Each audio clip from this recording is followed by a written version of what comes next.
Wabarakatuh. Selamat datang Bapak Ibu teman-teman di Lingkar Studi Nun yang diorganisir oleh teman-teman Asosiasi Ulumul Al-Quran dan Tafsir yang ke-12. Hari ini kita akan mendiskusikan buku yang ditulis oleh penulisnya sendiri. Ini agak berbeda hari ini dan akan diantarkan oleh Ibu Limatus Saudah dari Amerika. Silakan Bu Limas. Ya, terima kasih. Terima kasih kesempatannya Mbak Lin dan teman-teman Lingkar Baca dan Diskusi Ayat. Assalamualaikum warahmatullahi wabarakatuh.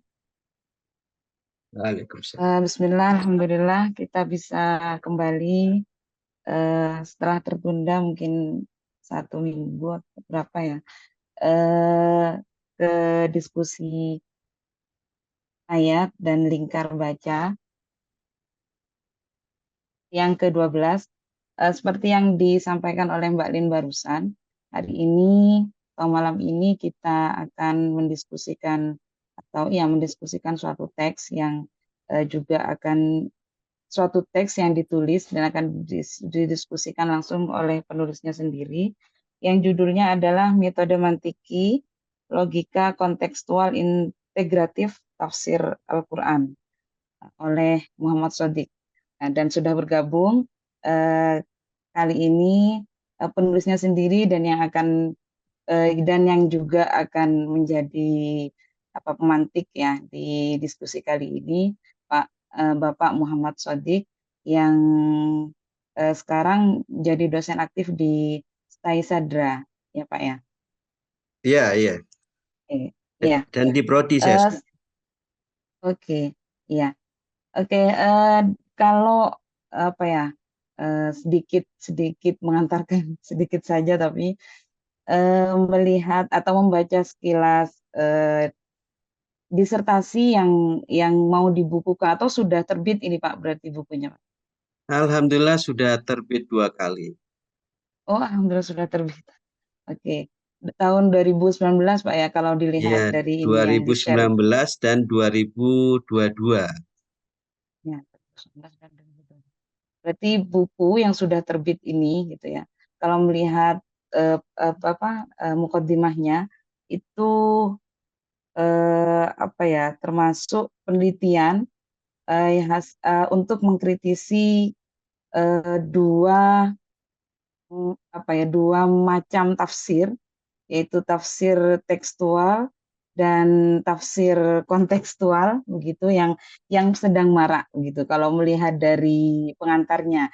Nah, seperti apa? Apakah memang seperti itu atau bagaimana melihat akhirnya judulnya tetap menggunakan kata kontekstual gitu kan, logika kontekstual integratif gitu kan, mengkritisi tekstual dan kontekstual, tapi kemudian masih tetap saja menggunakan logika kata kontekstual. Nah, seperti apa? Mungkin disilakan ke Pak Sodik. Waktu seluas-luasnya. Baik, terima kasih ya. Saya kembali sapa. Assalamualaikum warahmatullahi wabarakatuh.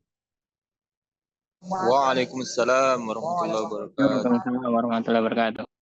Alhamdulillah ya, bersyukur kehadirat Allah Subhanahu wa taala hari ini di petang ini di waktu Indonesia bagian barat ya, kita beri taufik Allah Subhanahu wa taala untuk bisa bersua di maya ya, secara daring dalam rangka untuk menunaikan aktivitas akademis kita di lingkungan ayat, yaitu Lingkar Baca Nun yang ke-12 ya. Kali ini dari sekian waktu yang terjeda karena ada libur Id, saya alhamdulillah diberi kehormatan untuk mengisi awal dari masa jeda itu untuk kemudian bisa aktif kembali kita di Lingkar Baca Nun. Saya berterima kasih untuk yang telah partisipasi di sini, khususnya yang mensukseskan ya, yang mengorganisir Lingkar Baca Nun ini. Semoga Allah Subhanahu wa taala memberi berkahnya insya Allah untuk kita, manfaat dunia akhirat ya, menjadi amal soleh insya Allah. Dan kita juga sebagai para akademisi semakin punya derajat di sisinya ya. Yarfa'illahu alladhina amanu minkum walladhina utul ilma darajat, yang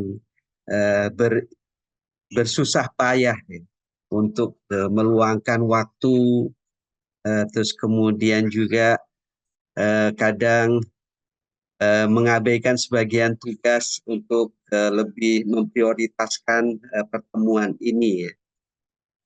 Mungkin demi saya yang memprovokasi adanya metode sebagai novelty saya di disertasi ini adalah merupakan hasil dari penelitian saya di disertasi PTIQ di pasca sarjana S3. Mudah-mudahan berkenan menyimak. Saya berharap silahkan nanti bersama kita diskusikan untuk kemudian ya berlanjut diskusi, saran baiknya mungkin karena bukan sesuatu yang sempurna dari apa yang saya hasilkan dalam penelitian yang ada, tapi yang jelas mungkin di cetakan-cetakan berikutnya ada edisi-edisi revisi yang berbuah dari hasil diskusi kita ya. Semoga Allah Subhanahu wa taala memberikan taufiknya. Perlu diketahui ya, sebagaimana saya sampaikan tadi, ini adalah buku populer dari hasil penelitian disertasi saya. Dan alhamdulillah sudah terbit 2 kali. Pertama adalah ketika memang sebagai syarat untuk ngambil ijazah itu harus ada bentuk buku populer. Yang kedua, ketika dari buku populer ini saya terus kemudian proposalkan ke Litab Dimas sehingga mendapatkan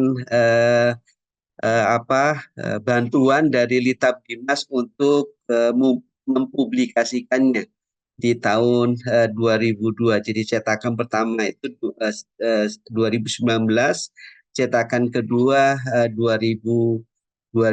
Dan ketika Lingkar Baca Nun ini meminta untuk dipublikasikan kepada pemirsa, dan itu saya izinkan karena memang amanah dari Litab Dimas itu harus disebar dalam bentuk digital maupun dalam bentuk buku ya, buku manual. Alhamdulillah sudah saya berikan izinnya untuk bisa di-share untuk para pemirsa, dan bisa juga silakan untuk di-share sebanyak-banyaknya kepada para pemerhati Al-Quran ya. Insya Allah itu sebagai amal jariah saya dan amal jariah bunda saya yang barusan juga mohon maaf karena tertunda.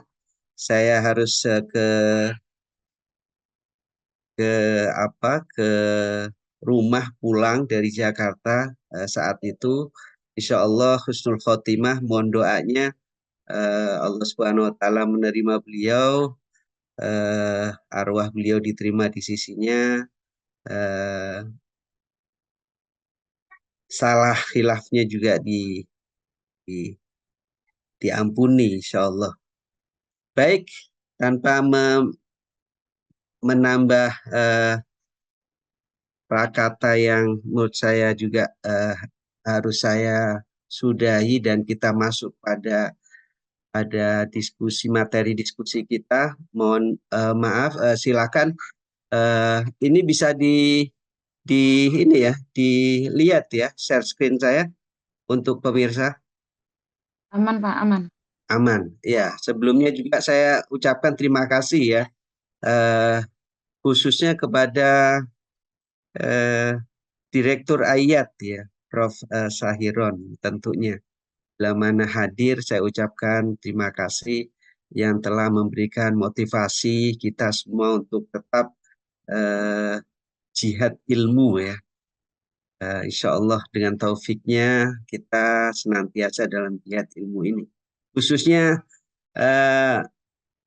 menjadi bagian sistemik tentunya ketika Al-Quran inna nahnu nazzalna dzikra wa inna lahu lahafidun itu kita menjadi bagian sistemik dari kehendak Allah Subhanahu wa taala untuk menjaga Al-Quran ini ya. Kita para akademisi di sini insya Allah menjadi bagian dari kehendak sistemik Allah untuk menjaga Al-Quran lewat lingkar baca nun ini insya Allah.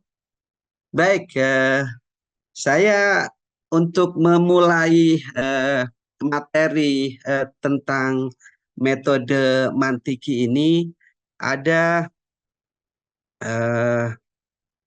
pernyataan ya dari Allamah Tobai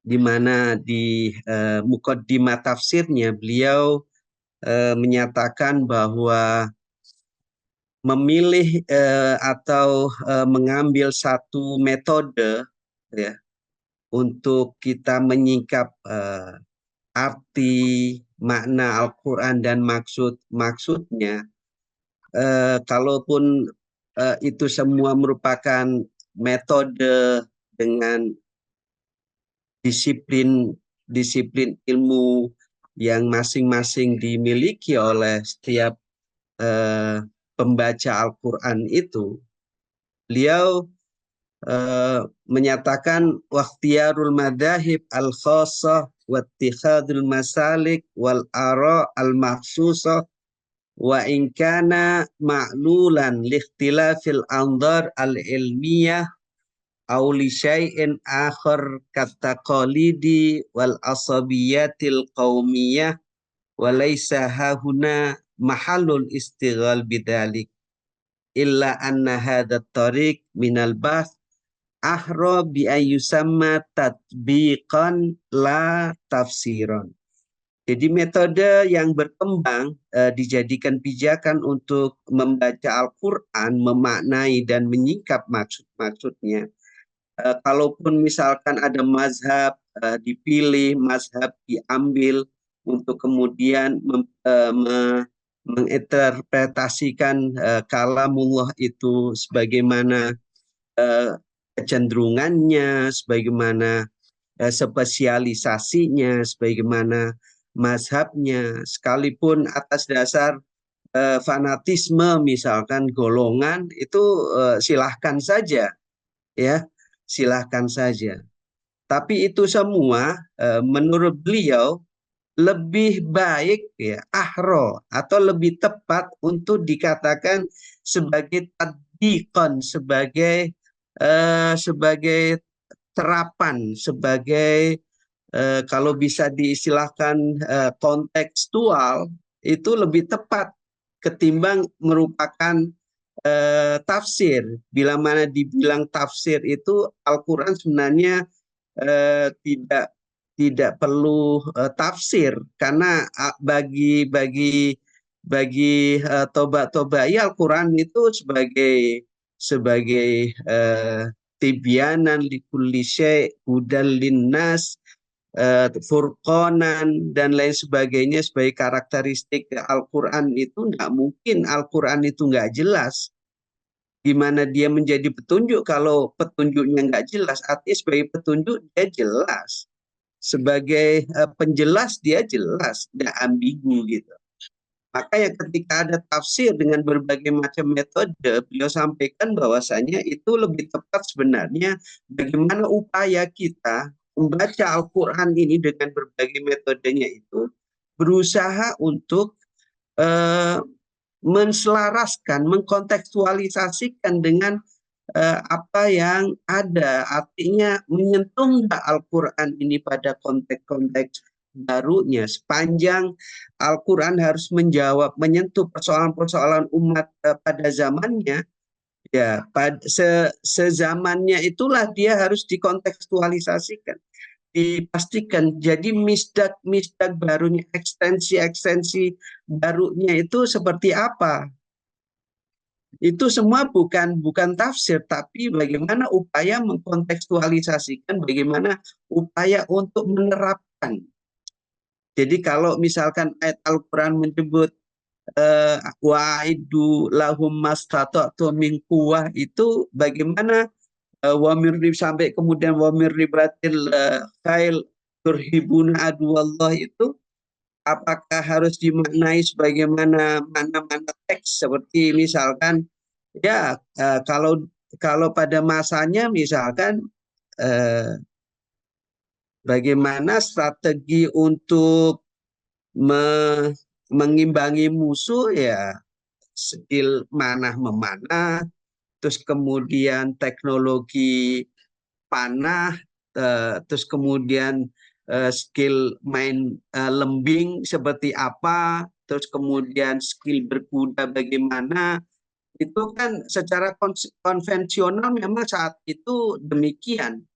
Nah, kita melihat teks-teks yang ada, riwayat-riwayat yang ada itu faktual menyatakan demikian. Tapi ketika dikontekstualisasikan ayat itu untuk kita saat ini, bagaimana umat Islam ini bisa menghadapi ancaman musuh, jelas ketika musuh memiliki teknologi misil, teknologi drone, kita harus juga bisa mengimbangi.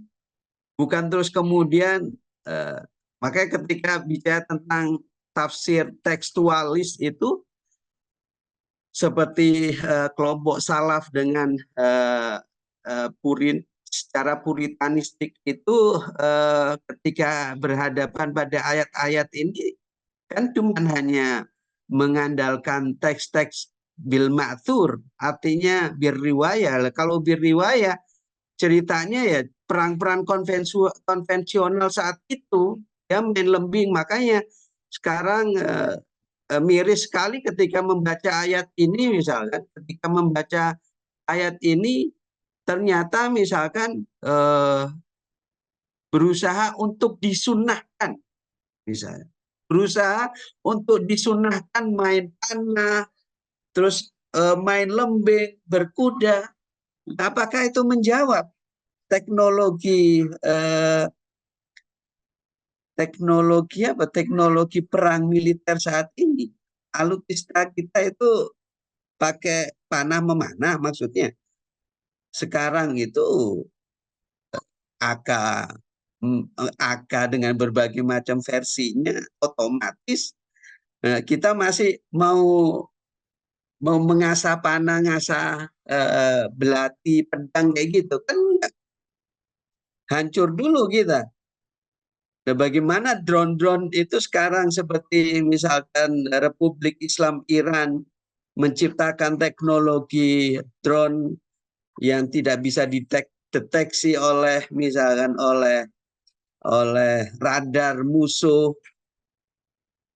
Iron Dome-nya Israel tidak bisa. Itu kan upaya untuk bagaimana? Upaya untuk turhibun aduallah, dalam artian ma'idulahum mastata'tum min quwwah. Artinya enggak kontekstual lagi, bisa tentang teks bahwasanya wa'idulahum mastata'tum min quwwah itu kita viralkan, kita pahami secara tekstualis, main panah memanah, main lembing.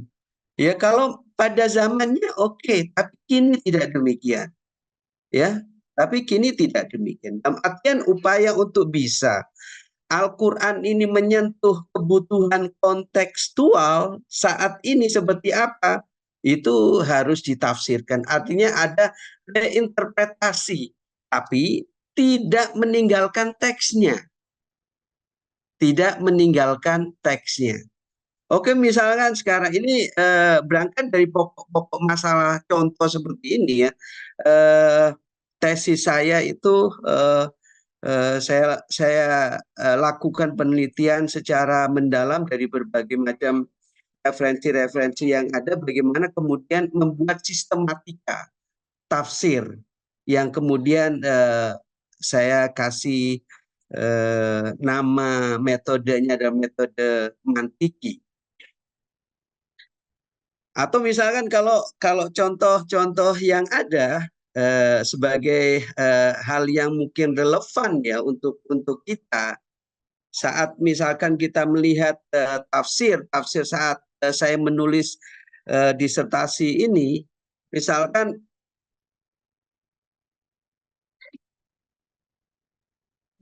Maaf, ini slide-nya hilang. Hilang ya? Mungkin perlu di-share ulang. Baik. Terus ini waktunya 40 sampai 50 menit ya, Pak. Oke, baik. Ada waktu untuk diskusi juga. Baik.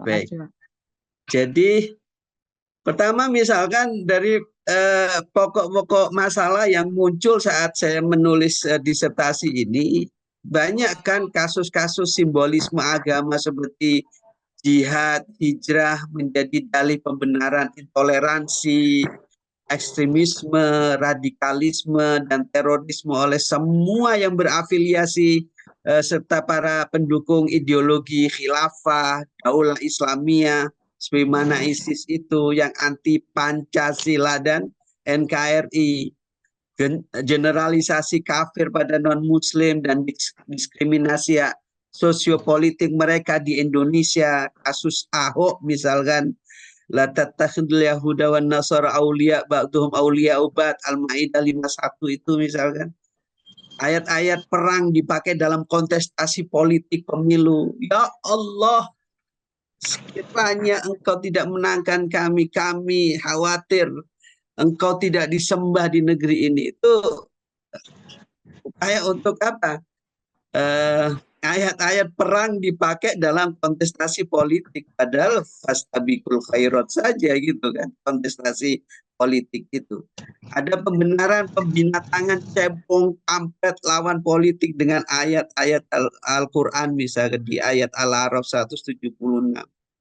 Ada muncul misalkan kesempurnaan di podium-podium kesempurnaan Nabi muncul dipertentangkan dengan anggapan tidak adil terhadap perempuan ummahatul mukminin. Ya, oknum-oknum ustadz yang berpoligami itu ketika ditanya di stasiun televisi ngomong Nabi saja tidak mungkin adil terhadap istrinya, apakah ustadz bisa adil terhadap istrinya? Nabi saja di ayat Al-Quran tidak disebut sebagai orang yang bisa adil walau harostum, kan seperti itu. Terus kemudian wujud paripurna Nabi Muhammad konon pernah sesat sebelumnya, ya, wa wajadaka dhalam fahada. Wujud rahmat Nabi Muhammad bagi semesta dikata limit sebatas masa kenabian. Atau misalkan isu-isu gender misalkan, ya teks-teks sebenarnya rijal qawwamuna 'alan nisa, tapi mubadalahnya gimana? Nah, ini tafsir kontekstualnya diupayakan secara ekstrim atau fundamental feminis, di mana bisa saja nisa qawamat 'alar rijal menggantikan ar-rijal qawamun 'alan nisa. Ketika misalkan lelaki tidak bisa memberikan ininya, tapi perempuan bisa berkarir lebih mampu untuk menopang kehidupan keluarga, ya an-nisa qawamat 'alar rijal, dimubadalahkan seperti itu misalkan membaca ayat-ayat suci Al-Quran. Ini kan problem tafsir kita.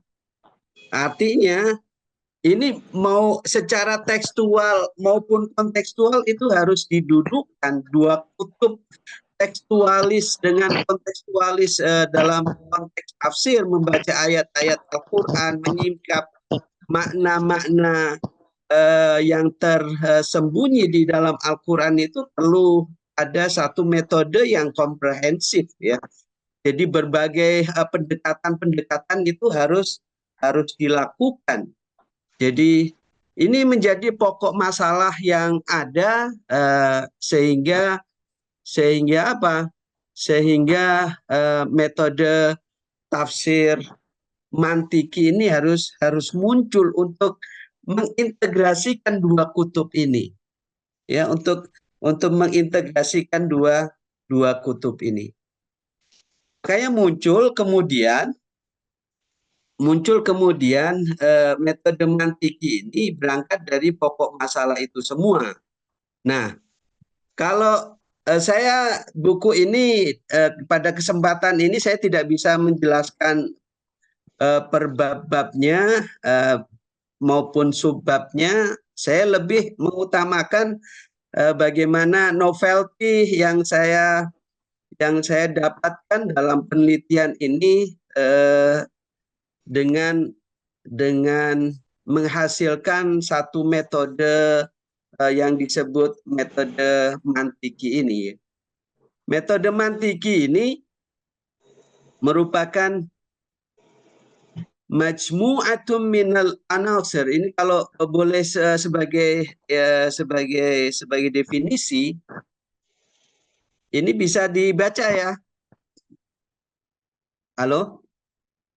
Iya. Ya, Pak. Bisa. Jadi metode mantiki itu adalah majmu'atum minal anasir at-tafsiriyah allati yamtajizu bihal kalam wal wasiyaq wa yantabiqani ala mantikin salimin wa mandumatin sahihatin fi tafsiril Quran. Jadi konsep rasional ya, metode mantiki itu terdiri dari unsur-unsur penafsiran Al-Quran yang mampu mengintegrasikan teks dan konteks secara sinergis sesuai dengan alur dan tahapan logika yang benar dan sistematis. Ini ini adalah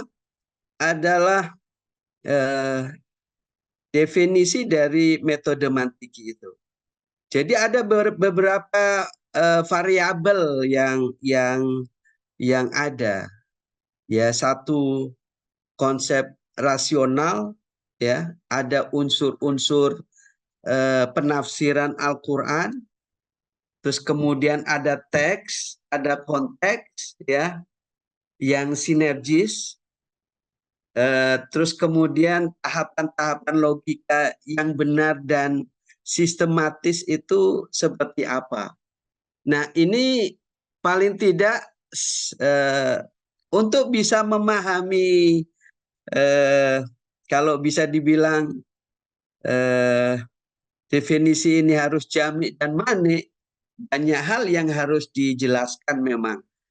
Tapi waktu sangat terbatas, tidak semua hal saya sampaikan sebagaimana dalam buku ini, tapi saya paling tidak harus menyampaikan tentang sistematika tafsir itu seperti apa. Ya. Sistematika tafsir yang harus dibangun untuk kemudian kita supaya tidak tafsir birra'yi. Kan Nabi menyatakan bahwasana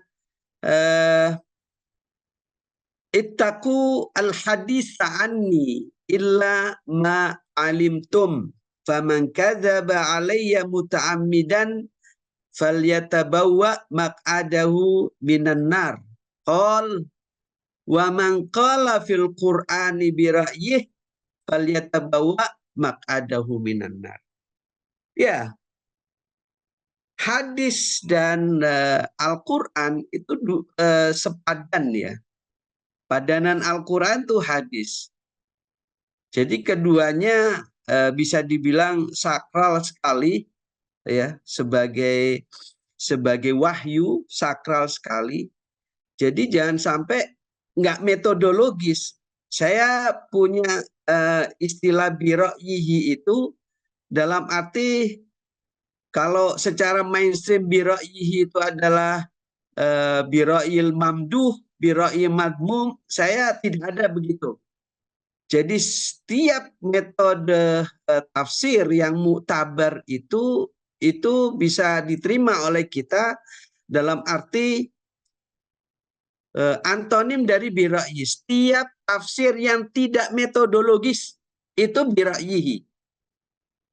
Alih-alih akan mendapat darinya petunjuk, tapi justru menyesatkan pasti. Karena apa? Mak'adahu minan nar itu peringatan dari Nabi. Alih-alih menjadi petunjuk, akhirnya di tengah umat jadi menimbulkan chaos ya. Makanya perlu ada sistematika tafsir yang harus dibangun secara komprehensif. Ada sistematika yang harus dibangun di sini sebagai unsur-unsur tafsir, di mana di sana ada mabani atau usul tafsir pertama. Ada kaidah-kaidah tafsir, qawaid tafsir, ada manabi tafsir, sumber-sumber atau referensi tafsir, ada ittijahat tafsir, ada juga gaya tafsir, uslub tafsir, atau gaya literasi, gaya analisis mufassir seperti apa. Ini unsur-unsur tafsir yang harus dibangun oleh mufassir, oleh pembaca Al-Quran. Kalau boleh dijelaskan secara singkat, apa sih yang dimaksud dengan mabani dan usul tafsir itu? Yaitu dasar-dasar konseptual ya. Ada mabadi tasawuri dan mabadi tasdiki, yaitu konsep selain dasar-dasar konseptual ada konsep proporsional ya, tasdiki dalam sebuah tafsir sebagai pengetahuan dan pengenalan dasar serta prinsip yang dipilih untuk dijadikan landasan tafsir yang harus dimiliki oleh mufassir sebelum menafsirkan, mencakup pembahasan seperti konsep tafsir, takwil dan batin Al-Qur'an ya, sumber tafsir, tesis-tesis dasar tafsir, berbagai pedoman tafsir yang mu'tabar tentunya, dan syarat-syarat mufassir. Ada juga unsur kaidah-kaidah tafsir, aturan-aturan umum yang digunakan untuk memahami ayat-ayat Al-Quran berupa kaidah-kaidah yang telah disepakati dalam ilmu-ilmu dalam tafsir sebagai ilmu-ilmu pendukung lainnya, serta teori-teori tertentu tafsir sebagaimana misalkan kaidah irja'ul mutasyabihat ilal muhkamat, al-ibratu bi umumil laf la bi khususis sabab. Ini merupakan unsur kedua, yaitu kaidah-kaidah tafsir. Ada sumber-sumber tafsir, ada misalkan ayat-ayat Al-Quran itu sendiri sehingga muncul tafsir Quran bil Quran, terus kemudian riwayat, akal, sains, ilmu pengetahuan, termasuk pengetahuan intuitif sebagai sumber tafsir. Ada juga corak-corak tafsir ya, ada corak tafsir yang disebut juga dengan laun tafsir, ada pendekatan, ada spesialisasi, ada kecenderungan, keyakinan, akidah, ideologi mufassir yang mempengaruhi penafsiran. Ada juga termasuk gaya tafsir atau uslub tafsir, gaya literasi mufassir. Yang dimaksud dengan uslub tafsir itu gaya tafsir kemudian penulisan tafsir yang digunakan oleh mufassir dengan metode tertentu seperti tafsir ijmali, tahlili, maudhu'i, tartibi, muqaron, dan lain sebagainya. Nah, kalau kita melihat unsur-unsur ini, jelas bahwasanya kita pasti nantinya ketika unsur ini sebagai sistematika tafsir dalam studi ilmu tafsir, khususnya di metodologi, kan akhirnya muncul berbagai metode. Dalam hal ini misalkan tafsir Quran bil Quran, bil riwayah, tafsir akli istihadi, tafsir isyari, tafsir ilmi, tafsir falsafi, tafsir sufi, tafsir fikhi, tafsir misalkan tafsir tarbawi, terus kemudian tafsir ijmali, tahlili, tartibi, tafsir muqaron, terus tafsir maudhu'i, tartibi. Terus ini semua Yang saya sayangkan ketika membaca tentang buku-buku atau referensi-referensi metode tafsir, saya tidak mendapatkan pengklasifikasian secara proporsional ketika melihat berbagai macam istilah metode ini. Kebanyakan mahasiswa jadi rancu memahami berbagai macam metode ini tanpa dilihat latar belakangnya. Nah, saya mencoba bahwasanya ketika kita bicara tentang sistematika, ketika bicara tentang latar belakang penafsiran itu adalah sumbernya, maka yang muncul adalah tafsir Quran bil Quran, karena menafsirkan Al-Quran dan Al-Quran itu sendiri. Atau tafsir bil riwayah, sehingga muncul tafsir riwai. Terus kemudian ada tafsir akli istihadi, karena tidak menggunakan kedua-duanya. Tidak tafsir nakli, tapi tafsir akli.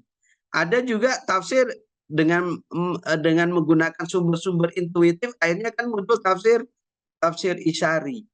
Ini semua terus kemudian harus dilihat perbedaan dengan penamaan metode-metode lainnya gimana. Nah, harus dilihat dari latar belakangnya. Nah, latar belakang, kalau itu latar belakang itijahat tafsir seperti kecenderungan, spesialisasi, terus kemudian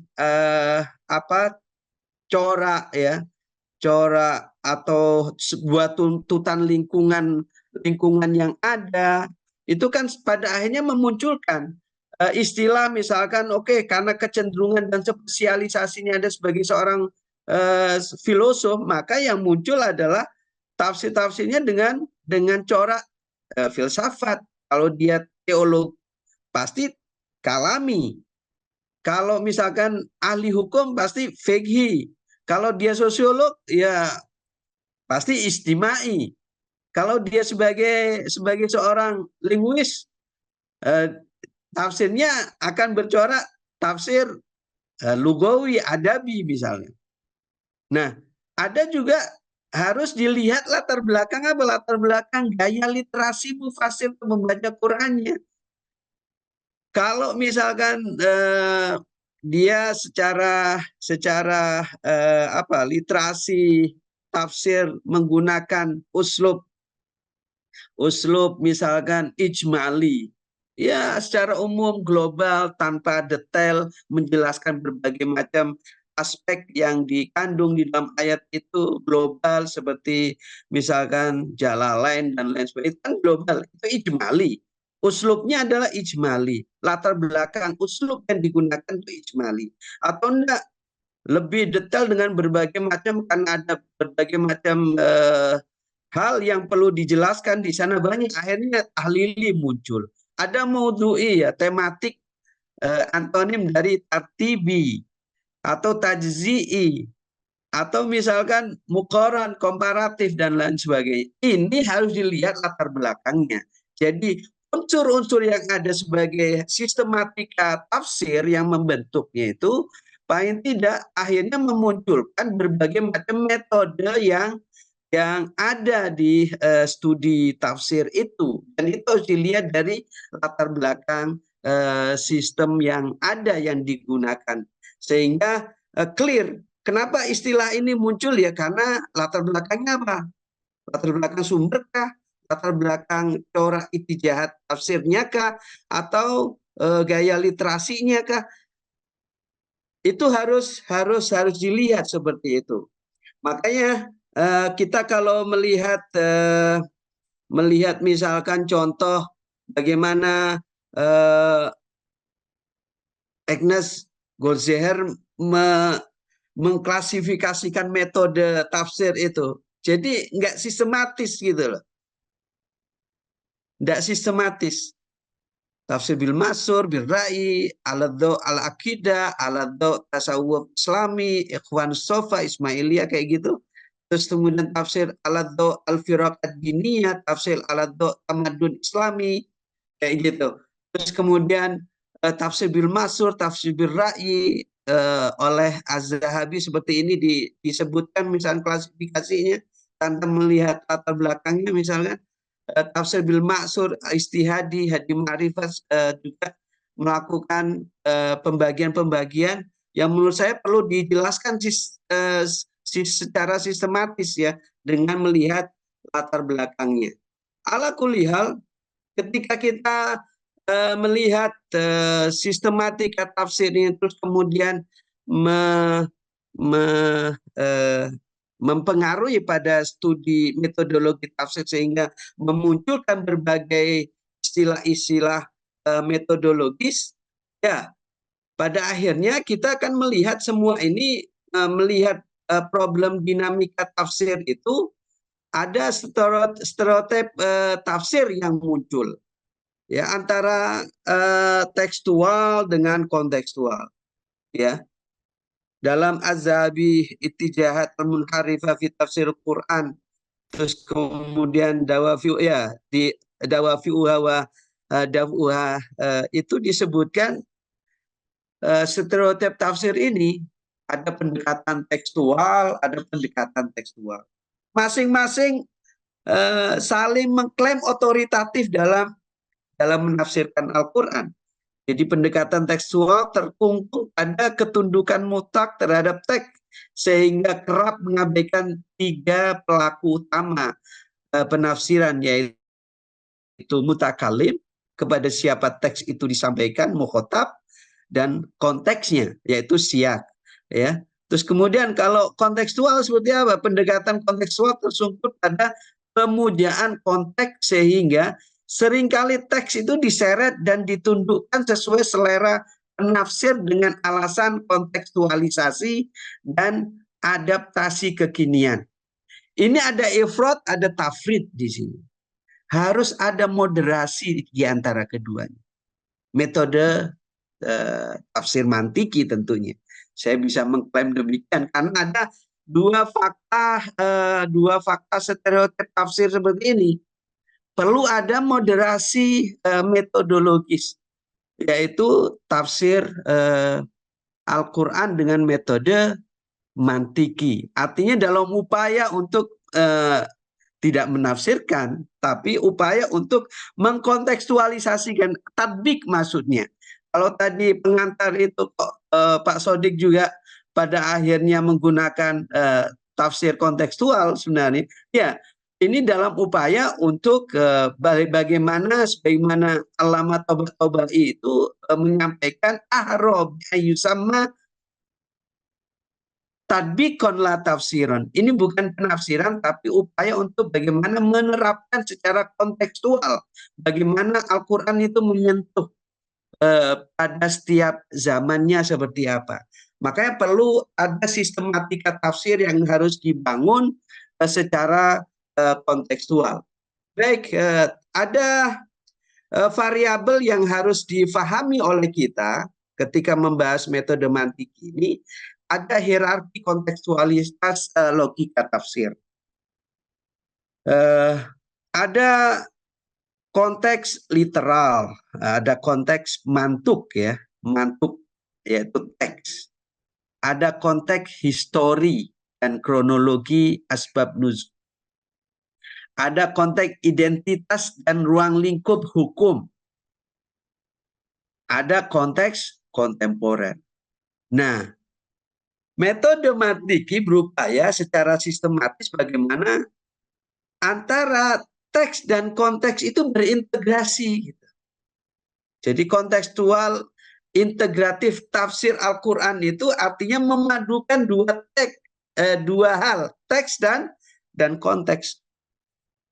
Kontekstualisasi ini dalam artian pemaknaan sesuai dengan tuntutan situasi. Pemaknaan secara historis bersifat fungsional dan relevan dengan melihat adanya keterkaitan masa lalu, masa kini, dan masa mendatang. Mendudukkan keterkaitan antara teks Al-Quran dan terapannya. Ada jari wa tadbik dalam istilah kaidah tafsir itu. Bagaimana Al-Quran sebagai teks yang sakral, yang suci, itu mengalir menyentuh kebutuhan-kebutuhan umat. Jadi tidak terkungkung pada budaya masa turun, tapi bagaimana tetap relevan gitu. Solihun likulli makanin wa zaman. Nah, kalau ditafsirkan secara tekstual dalam artian hanya mengandalkan riwayat-riwayat yang ada, artinya apakah budaya masa lalu itu ditarik ke budaya modern saat ini? Kan enggak mungkin itu. Enggak relevan.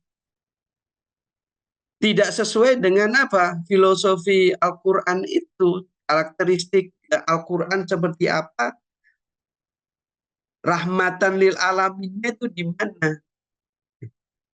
Jadi mengalir kalau misalkan ada kasus-kasus seperti kita melihat ini selama ini dalam materi-materi moderasi beragama itu kan pilih Quran, hadis atau Undang-Undang Dasar 1945 atau Pancasila.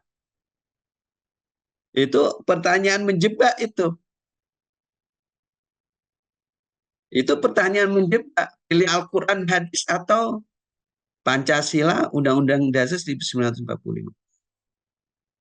Ya kalau bagi mereka yang tidak punya nalar panjang ya pilih Quran hadis, ya anti pemerintah, anti Pancasila, anti NKRI, ya pada akhirnya bagaimana berupaya untuk menciptakan teror-teror yang ada itu. Nah, persoalannya apakah ketuhanan yang Maha Esa itu nggak Qurani, nggak hadisi, nggak sunnah nabawi maksudnya? Apakah persatuan Indonesia itu nggak Qurani? Apakah manusia adil dan beradab itu nggak Qurani? Apakah permusyawaratan itu nggak Qurani? Keadilan sosial itu apakah nggak Qurani? Kan nggak nalar sejauh itu. Tapi kan masalahnya yang cetek itu tidak sampai menalar ke sono kan, ya sudah kalau dihadapkan pada pertanyaan begitu ya pilih Quran hadis. Nah, semestinya kan harus ada jarwat tadik gitu loh. Ada upaya-upaya untuk mengkontekstualisasikan bagaimana Al-Quran itu solihun likulli makan wa zaman, menjawab dan menyentuh persoalan-persoalan kehidupan ini. Dan itu harus dilihat hierarki kontekstualitas logika tafsir ini. Mantuknya gimana, konteks histori dan kronologi asbab nuzulnya seperti apa, sehingga dari sana ada kaidah umum, ada ditarik makosid yang universal seperti apa, dan juga ruang lingkup konteks identitas dan ruang lingkup hukumnya juga harus dilihat, untuk kemudian konteks kontemporernya itu seperti apa. Itu perlu dilakukan analisis seperti itu, sehingga kontekstual Al-Quran ini solihun likulli makan wa zaman, dan terus kemudian menyentuh pada persoalan-persoalan yang ada. Termasuk juga dalam tahapan logis penarikan kesimpulan sebuah tafsir dalam metode mantiki ini, bagaimana memahami tujuan ayat pertama harus dilakukan. Maaf Pak Sodik, Ya. ini 5 menit lagi ya Pak. Oke, baik. Ya itu harus difahami, itu memahami tujuan ayat. Dari ada makosidus syariah dalam istilah mainstreamnya. Artinya ada, kalau ayat itu harus dibaca, harus disingkap maksudnya itu, tujuannya itu apa. Nah, terus kemudian harus melepaskan subjektivitas, lokalitas, tempat, masa, dan pelaku, dalam hal ini oknum. Kalau terjadi pada masa Nabi, terus kemudian di sana ada pelaku-pelaku seperti Nabi dan para sahabatnya pada masa saat itu, terus kemudian ketika bicara misalkan as-sabiqunal awwaluna minal muhajirin wal ansor, ya, ketika misalkan mereka itu diberikan kriteria radhiyallahu ya sebagai radhiyallahu anhum ya. Jadi mereka ini rela pada Allah, tulus pada Allah, terus kemudian Allah pun rela pada mereka itu, maka mereka adalah orang-orang yang bakal diberikan ganjaran kelak. As-sabiqunal awwalun minal muhajirin wal ansor ini sebagai pelaku saat itu, apakah ayat ini tidak menyentuh saat ini dengan kriteria-kriteria umumnya? Kali ini itu bicara tentang Muhammad Shadiq, bicara tentang Baliyat, Din Masa, terus kemudian bicara yang lainnya. Bicara kitabnya itu kepada kita. Kita harus melepas itu. Tidak lagi bicara tentang sahabat. Masa sahabat, masa Nabi tidak lagi ketika aqimus sholat kali dulu sams. Itu kitabnya kemana ya? Semuanya, bukan saja Nabi dan para sahabat saat itu. Kita harus melepas subjektivitas, lokalitas, tempat, masa, dan oknumnya. Terus kemudian untuk kemudian diambil apa? Mengambil kaidah universal ayat tersebut sehingga kemudian menerapkan ayat pada objek baru. Nah, yang saya aplikasikan dalam tesis atau disertasi saya itu kata aulia dan kata khalifah. Nah, untuk menjawab pokok masalah yang saya sampaikan sebelumnya, bagaimana aulia itu kontekstual, menggunakan metode mantiki, maksudnya bagaimana aulia dan khalifah itu dimaknai secara kontekstual dan kontekstual integratif tafsir Al-Quran. Jadi ada logika kontekstual integratif tafsir untuk bagaimana menyentuh persoalan sosiopolitik pada masa saat saya menulis itu. Kontribusinya adalah bagaimana memoderasi antara tekstualis dan kontekstualis. Dalam artian ketika Al-Maidah ayat 51 itu harus diterapkan untuk khalifah. Nah, gimana objek baru kita saat ini dalam nation state Indonesia, Republik Indonesia itu bicara seperti apa aulia? Aulia pemaknaannya seperti apa? Khalifah itu harus dimaknai seperti apa? Kesimpulan saya bahasanya tidak bicara tentang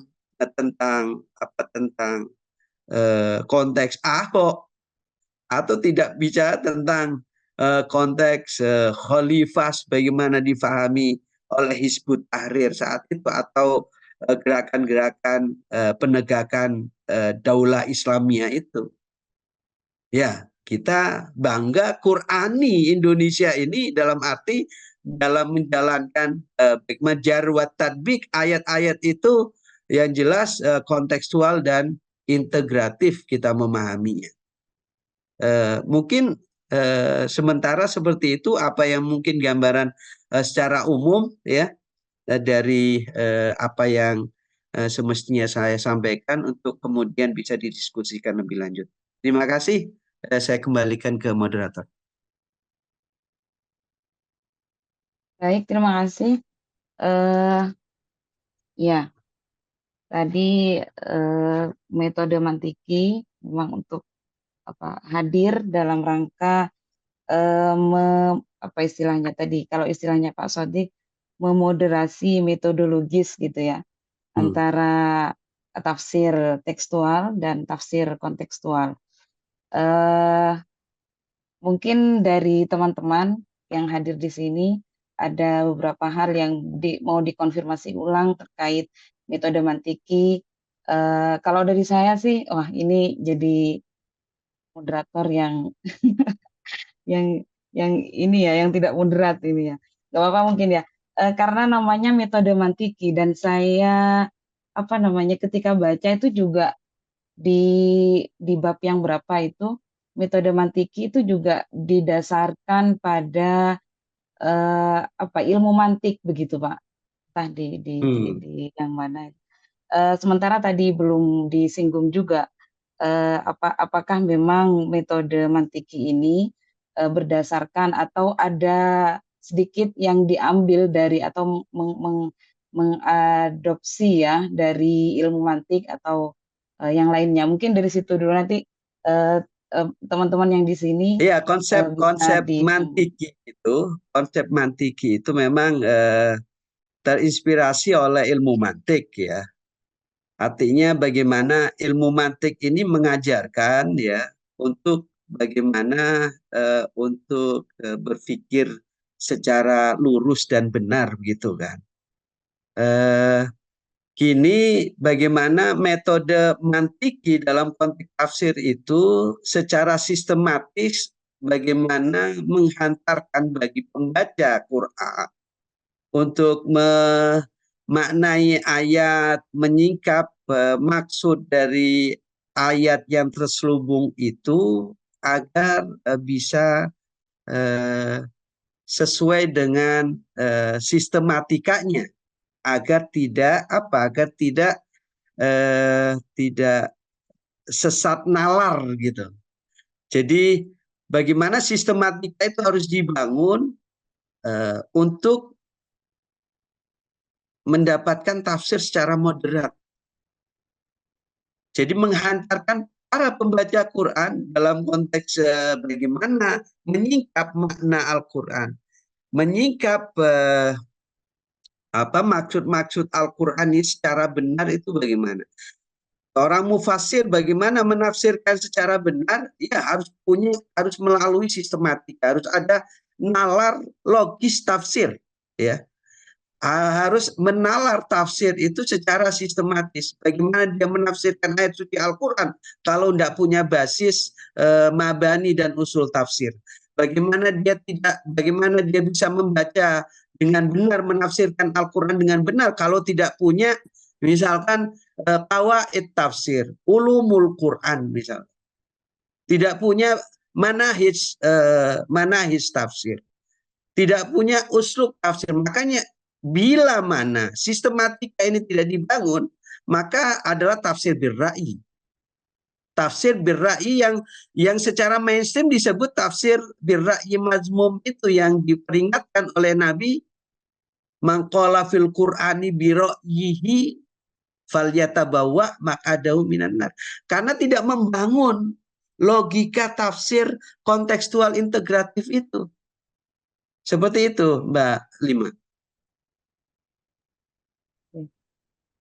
Teman-teman di sini mungkin ada yang mau bertanya, mengkonfirmasi, karena ada beberapa istilah juga yang saya kira butuh ini ya, penjelasan lebih lanjut ya. Mumpung langsung berdiskusi dengan penulisnya juga gitu ya. Silakan bisa langsung. Oh ya, sudah banyak angkat tangan, maaf. Jadi saya perlu dilihat. Oh ya, silakan Mbak Lin dulu mungkin. Saya tidak tahu tadi yang pertama siapa, atau mungkin Pak Basayif ya yang pertama terus baru Iya. saya. Ya mohon maaf tadi nggak kelihatan soalnya. Silakan Pak Basayif, MS Basayif mungkin. Silakan Pak di. Assalamualaikum. Waalaikumsalam. Oke, terima kasih kesempatannya. Langsung ke pertanyaan. Sebenarnya saya pertanyaan pertamanya sama dengan pertanyaannya Mbak moderator barusan. Jadi stereotip saya yang tergambar di kepala saya pertama kali mendengar kata metode mantiki itu adalah sebuah corak penafsiran atau metode penafsiran yang berbasiskan data-data mantik atau konsep-konsep mantik. Sayangnya sepertinya tidak seperti yang saya harapkan. Ini saya juga coba browsing di disertasinya Bapak. Ternyata ya sekilas saya baca juga memang tidak menyinggung mantik sama sekali. Termasuk juga dengan klarifikasi dari Bapak barusan juga demikian. Nah, pertanyaan saya masih agak ngejar ini Pak, unsur-unsur mantiknya Pak. Maksudnya apakah di antara metode yang Bapak tawarkan itu memang ada yang menggunakan teori mantik seperti misalnya menggunakan silogisme, kias, menggunakan analogi atau apa, atau hanya yang Bapak maksud dengan mantik itu ya mantik lughatan, yakni maknanya logis gitu, tafsir yang logis. Yang saya tangkap kan pemaknaan yang kedua.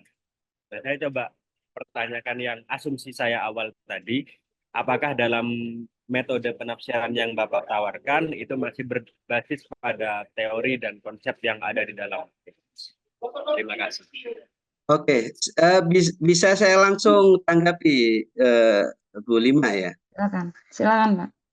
Ya, sistematika yang dibangun dalam metode mantiki ini, sebagaimana saya sampaikan tadi, memang terinspirasi dari kata mantik, bagaimana menalar segala sesuatunya itu dengan benar. Kalau dituntut untuk apakah tidak berlandaskan pada teori-teori mantik, sebagaimana dalam logika mantik, silogisme, ta'rif, ya, istidlal dan lain sebagainya. Dalam sistematika kalau mau difahami, ada unsur, usul dan mabani tafsir. Ya. Di dalam metode mantiki ini ada usul dan mabani tafsir sebagai salah satu unsur utama untuk harus dibangun sistematika tafsir. Tentunya otomatis tidak mengabaikan ilmu mantik. Jadi ada usul-usul interdisipliner di sini. Ada usul fikih, ada usul mantik. Semua itu terbangun dalam apa? Dalam mabani dan usul tafsir. Contoh misalkan, ketika bicara tentang berusaha untuk menafsirkan khamr misalnya. Teks Al-Quran, innamal khamru wal maisiru, dan seterusnya. Ketika yas'alunaka 'anil khamri wal maisir, dan seterusnya. Terus kemudian ketika mau sholat pun tidak boleh mabuk, seperti itu. Terus kemudian sampai pada akhirnya ayat istanibu fastanibuhu itu sebagai rich, dianggapnya khamr itu. Kalau bicara tentang sekarang konteks obat-obatan psikotropika, dari mana dalilnya? Apakah dalil ini, ayat-ayat khamr itu relevan untuk kemudian menjawab, ya? Lewat apa harusnya? Itu kan ada istilahnya zahir dan batin Al-Quran. Ketika harus menerapkan dalil khamr itu untuk obat-obatan psikotropika, itu kan pakai kias tam itu. Itu ilmu mantiknya, usul mantikinya di situ. Kalau tadi konsepnya adalah ilmu mantik. Nah, ilmu mantik itu menjadi salah satu usul. Jadi lebih luas dari sebatas mantik, enggak membatasi mantik, tapi usul fikih itu bagaimana dibahas. Ya. Misalkan dalam pemaknaan hakiki majazi misalkan. Itu kan membahas tentang dilalah. Dilalah atau misalkan bicara tentang tarif, itu kan mantik, ya, ilmu mantik. Jadi ilmu mantik itu menjadi bagian dari mabani tafsir. Salah satu dari unsur mabani tafsir itu adalah mantik. Seperti itu Pak Saif. Baik Pak, terima kasih Pak. Cukup. Terima kasih juga Pak Basaif. Ini kalau di urutan yang di saya, yang kedua yang katakan Mbak Lin. Silakan Mbak Lin.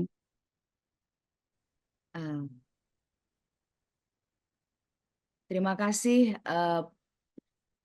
Sebentar, ini ada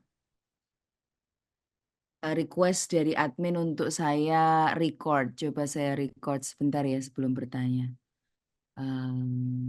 Di mana ya record itu? Saya tidak bisa merecord ini, Vivi. Kalau di saya masih recording ya, Mbak? Apa ya? Iya, karena dia anunya chargernya mau habis karena Oh, terus butuh. Merecord itu dari mana ya? Saya tidak dapat itu ya. Oh, sudah jadi host. Oke, coba. Maaf ya teman-teman, Bapak Ibu. Merecord itu dari record on this computer. Oh, record on the cloud. Record on this computer. Coba ini.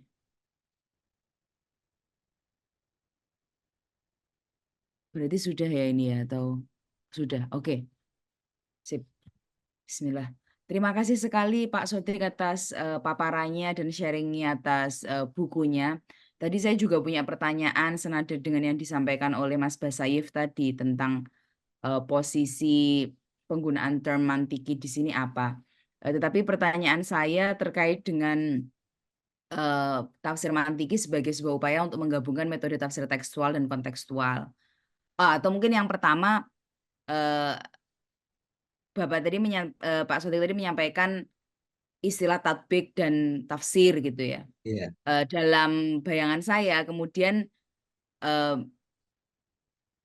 arahnya lebih kepada tatbik bukan tafsir, tapi term yang digunakan adalah tafsir mantiki. Nah, mungkin itu bisa dibantu untuk mengklarifikasi posisi antara tatbik dan tafsir ini bagaimana dalam kerangka Pak Sodik. Yang kedua tentang menggabungkan tafsir tekstual dan tafsir kontekstual. Misalnya saya menggunakan contoh dua model tafsirnya Pak Sahiron itu kan Ma'anaku Mahza juga disebut sebagai tafsir kontekstual atau tafsirnya Abdullah Said. Nah, kedua pihak ini itu tidak kalau dalam penglihatan saya misalnya tidak mengabaikan posisi teks makna ada beberapa unsur-unsur analisis tekstual terhadap ayat Al-Qur'an gitu. Nah, kemudian bagaimana posisi tafsir mantiki di hadapan model-model tafsir yang dikembangkan oleh Abdullah Said misalnya atau oleh Pak Sahiron Samsudin dalam Ma'naku Maghza yang juga mencoba menggabungkan teks dengan konteks gitu. Baik. Yang ketiga pertanyaan terakhir saya, maaf ini kok borongan kayak panjang sekali kayak kereta. Yang ketiga adalah tadi ada definisi tekstual dan kontekstual, Pak Sodik menggunakan penjelasan dari Zahabi. Iya. Nah, di situ dan mungkin itu juga pertanyaan saya, apakah Pak Sodik itu menggunakan pendefinisian teks kontekstual di sini sangat khas, yaitu hanya Zahabi saja, tidak mencakup metode tafsir kontekstual yang dikembangkan oleh Abdullah Said atau Pak Sahiron misalnya begitu. Nah, terkait dengan definisi kontekstual Az-Zahabi tadi itu adalah bahwa bagaimana tafsir kontekstual menurut definisi Zahabi itu adalah menundukkan teks terhadap konteks. Nah, pertanyaan saya terkait dengan metode tafsir mantiki ini dalam pembacaan atas ayat surat Al-Maidah, kemudian term khilafah gitu. Saya melihat jangan-jangan ada potensi penundukan teks Al-Qur'an terhadap konteks. Mengingat tadi misalnya NKRI itu dilihat sebagai sebuah konteks saat ini yang di mana kalau boleh saya melakukan pembacaan agak nakal begitu, rasanya kok metode tafsir mantiki atau dari contoh yang Pak Sodik tadi sampaikan itu adalah upaya untuk menundukkan makna khilafah dalam Al-Qur'an supaya bisa tunduk dalam tanda kutip terhadap konteks negara bangsa Indonesia gitu, Pak. Padahal konsep negara bangsa itu adalah sebuah konsep yang baru kan dalam sistem pemerintahan kita gitu. Betul. Alih-alih misalnya benar-benar melihat bagaimana makna khilafah atau khalifah term itu sendiri dalam Al-Qur'an. Terima kasih Pak. Itu 3 pertanyaan saya. Iya, mohon diizinkan saya untuk share screen lagi ya. Diizinkan Pak, diizinkan. Oke. Host disable participants. Anda di disable rupanya. Oh, karena mungkin saya yang harus dijadikan host untuk record itu tadi, Pak. Oh gitu. Ya, ataukah bisa apa namanya? Minta tolong filenya dikirim ke saya Jadi buka co-host saja Mbak, kan bisa. oh di Vivi yang bisa itu. Oh, karena saya iya. Belum bisa, Baik, baik. belum bisa. Nggak apa-apa sementara untuk Bentar. mengefektifkan waktu. Nggak apa-apa Oke. sementara. Hanya bisa Ya. satu host tampaknya. Baik, ketika dihadapkan pada pokok masalah ya, saya akan sampaikan tadi kontekstual versi Zahabi. Memang iya, ya, memang iya.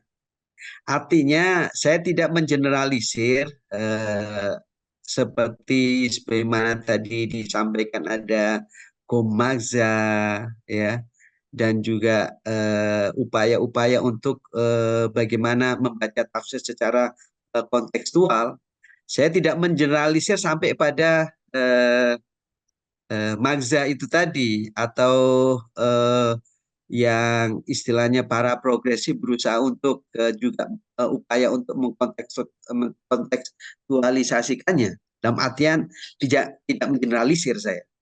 Tapi memang ada kriteria-kriteria umum yang harus secara proporsional untuk bisa menilai bagaimana apakah masuk dalam kategori kontekstual versi Zahabi atau tidak.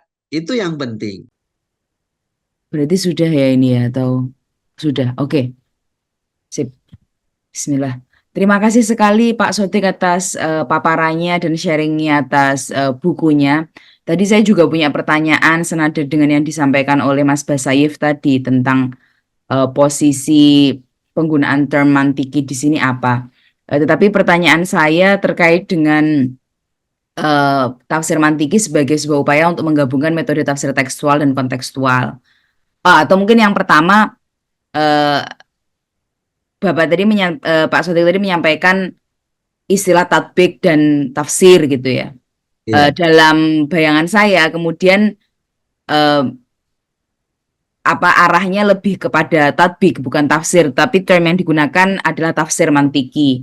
Nah, mungkin itu bisa dibantu untuk mengklarifikasi posisi antara tatbik dan tafsir ini bagaimana dalam kerangka Pak Sotik. Yang kedua tentang menggabungkan tafsir tekstual dan tafsir kontekstual. Misalnya saya menggunakan contoh dua model tafsirnya Pak Sahiron itu kan Ma'anakum Mahza juga disebut sebagai tafsir kontekstual atau tafsirnya Abdullah Said.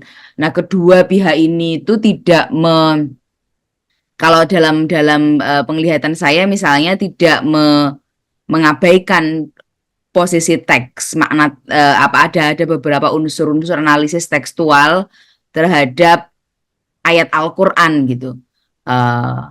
Nah, kemudian bagaimana posisi tafsir mantiki di hadapan model-model tafsir yang dikembangkan oleh Abdullah Said misalnya atau oleh Pak Sahiron Samsudin dalam Ma'anakum Mahza yang juga mencoba menggabungkan teks dengan konteks gitu. Yang tiga pertanyaan terakhir saya, maaf ini kok borongan kayak panjang sekali kayak kereta.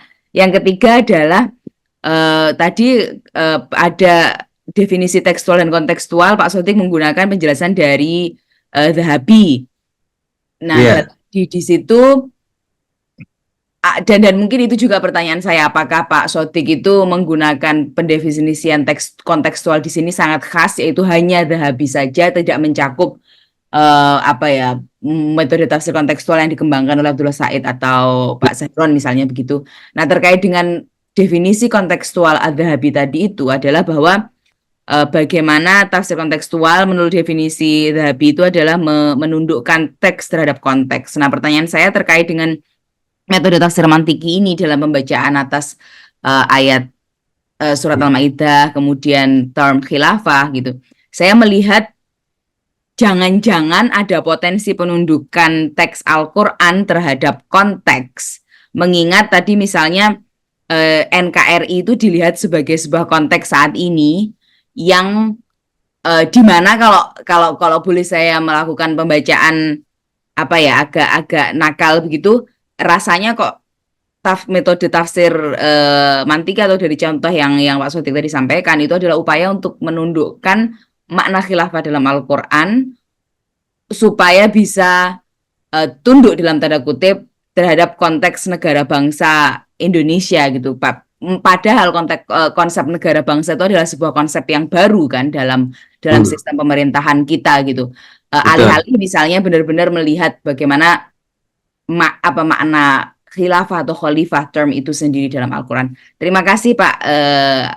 Itu 3 pertanyaan saya.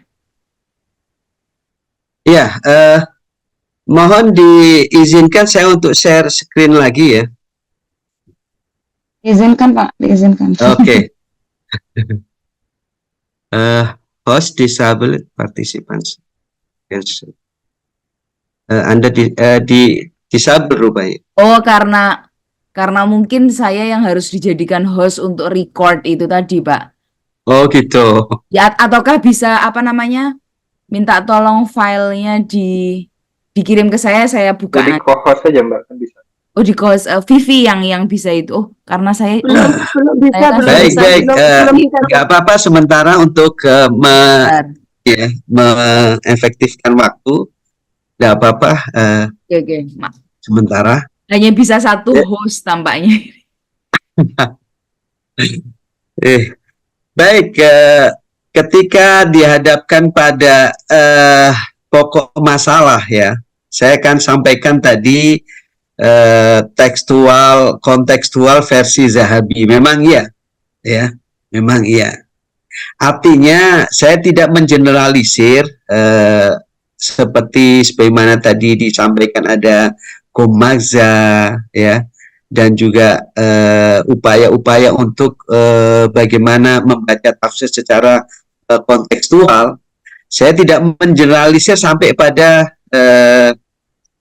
magza itu tadi, atau yang istilahnya para progresif berusaha untuk juga upaya untuk mengkontekstualisasikannya.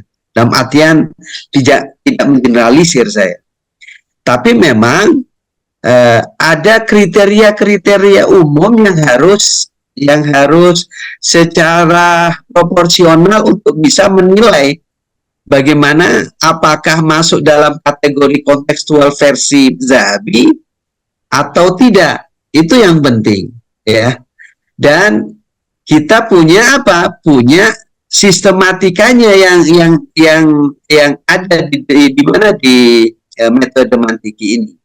Kita kalau tadi melihat hierarki kontekstualitas logika tafsir, misalkan contoh, saya pernah contohkan apakah terus kemudian adakah seperti pembacaan Ar-Rijal Qawwamuna 'alan Nisa dikontekstualisasikan karena budaya masanya saat ini perempuan bisa berkarir, perempuan bisa terbuka, bisa mengenyam pendidikan, tidak sebagaimana masa-masa turunnya ayat itu misalkan dikontekstualisasikan sehingga pada akhirnya pembacaan An-Nisa juga bisa menjadi secara mubadalah ya. Kontekstual sekarang muncul upaya untuk mengkontekstualisasikan Al-Quran itu dalam bentuk metode mubadalah, membaca Al-Quran secara mubadalah. Jadi enggak apa-apa secara mubadalah ayat ini dibaca menjadi An-Nisa qawwamat 'ala rijal. Karena situasinya budaya berbeda. Ini kan menundukkan teks. Salah satunya adalah salah satu kasus itu. Nah, hierarki kontekstualitas logika tafsir itu punya batasan-batasan gitu loh. Ya, punya batasan-batasan. Maka ketika bicara tentang apakah ketika kita bicara hukum dogmatis, ya beda dong bicara tentang hukum logika, hukum fitrah, hukum alamiah. Jadi ruang lingkup kalau kita misalkan bicara tentang ketundukan manusia terhadap Tuhan ini sebagai orientasi hidupnya, wa ma khalaqtul jinna wal insa illa liya'budun itu tunduknya pada apa? Pada hukum-hukum yang ruang lingkupnya itu berbeda-beda. Memahami ayat-ayat suci Al-Quran itu dalam artian ketundukan manusia, satu harus tunduk pada dogma agama, dan itu menjadi istilah determinan ketika Allah aqimus sholat. Tidak ada terus kemudian orang karena disebutkan lidzikri wis eleng pangeran ngapain sholat, kan nggak mungkin. Tetap itu dogmanya adalah bagaimana proses zikir, salah satunya secara simbolik harus ditujukan pada apa? Ada praktek sholat itu. Nggak bisa ditundukkan dogma itu atas misal pemahaman bahasanya wong lewes eling, misalkan tanhanil fahsyai wal munkar, orang ini orang baik, hidupnya oke, secara rasional, dia beradab, bisa beradab, bisa berlaku baik secara fitrahnya, tapi terus kemudian gimana? Nggak sholat. Itu kan menundukkan teks kalau kayak gitu. Padahal dogma hukum, dogma agama menyatakan bahwasannya itu sebagai rukun Islam adalah sholat. Nggak bisa begitu.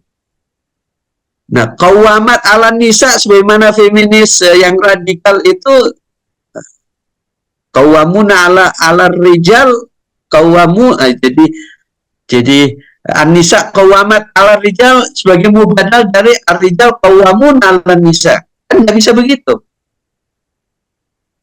Setinggi apa karir wanita misalkan dalam diskusi-diskusi feminis itu, sampai misalkan ada seorang profesor, akademisi, profesor, terus kemudian masuk ke musola, tidak ada lelaki kecuali anak-anak yang baru balik yang mungkin masih pelajar.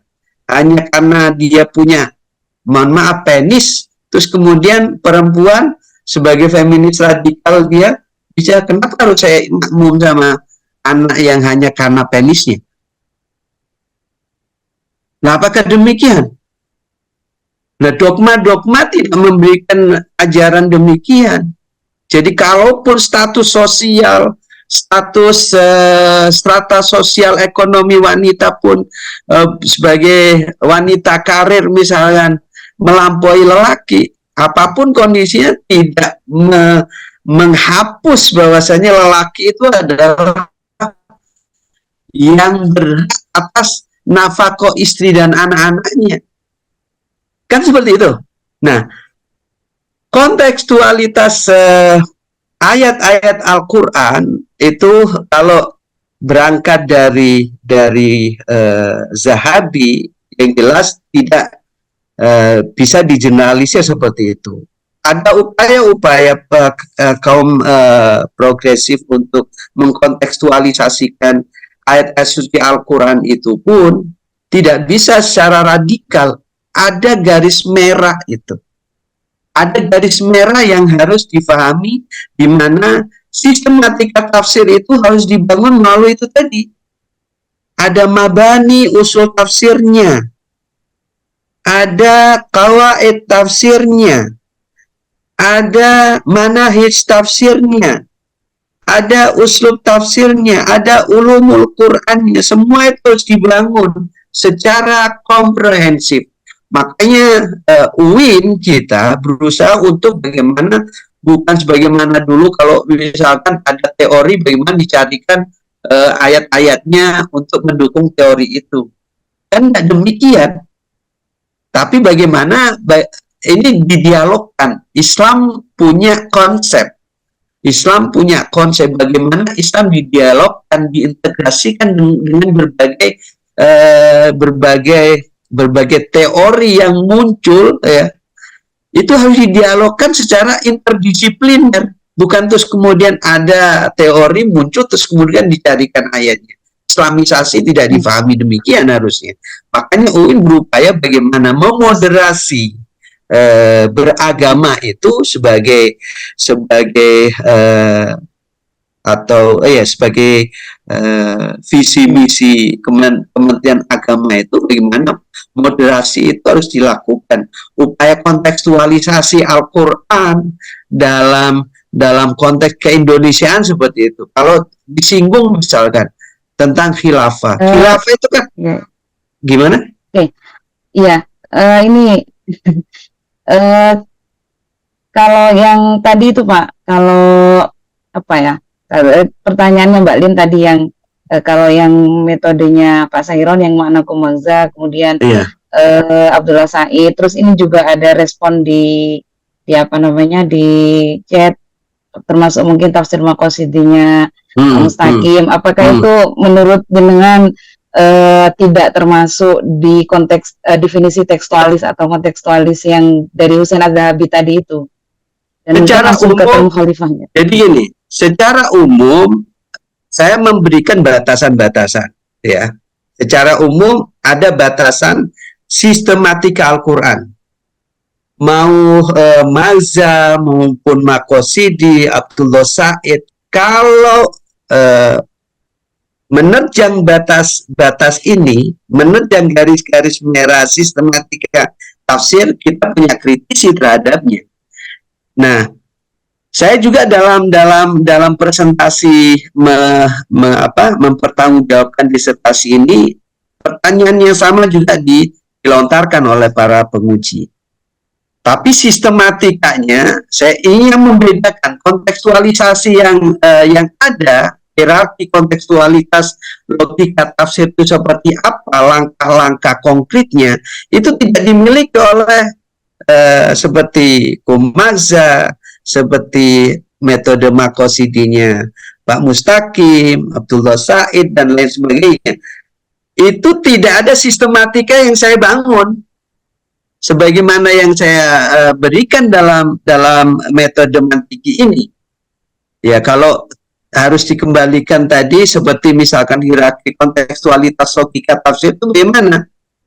Ya, pemaknaan sesuai dengan tuntutan situasi masanya, zamannya, pemaknaan secara historis bersifat fungsional dan relevan dengan melihat adanya keterkaitan masa lalu, masa kini, dan masa yang datang, menunjukkan keterkaitan antara teks Al-Quran dan terapannya, ada upaya untuk jar wa tadbik, melihat misalkan konteks literalnya gimana, konteks histori dan kronologisnya gimana, konteks identitas dan ruang lingkup hukumnya gimana, kemudian konteks kontemporernya seperti apa. Saya contohkan misalkan konteks literal mantuk, ya, teks sebagaimana Aulia sebagai aplikasi dari metode mantiki saya di buku ini. Konteks literal mantuknya itu kita kan kalau melihat misalkan semantik dari kata wali, aulia, itu kan harus dilihat dulu. Apakah dia punya arti wali itu istilahnya sultan, hakim, atau nasir, atau habib, atau sodik, atau halif, dan lain sebagainya. Itu kan harus dilihat konteks literalnya. Baik itu secara misalkan pra-Quranik, masa Quranik, atau pasca Quraniknya. Konteks literalnya itu kalau misalkan kita lihat secara semantik dan pragmatiknya kan berbeda. Artinya kalau secara semantik itu wala ya, itu kan dua hal berdekatan tanpa ada batas. Jadi kedekatan itu dilihat latar belakangnya. Latar belakang biologis, ya, dia diartikan sebagai waris yang mewarisi karena ada kedekatan biologis. Kalau ada misalkan latar belakangnya adalah emosional, habib, kekasih. Kalau latar belakangnya ada persahabatan, sodik.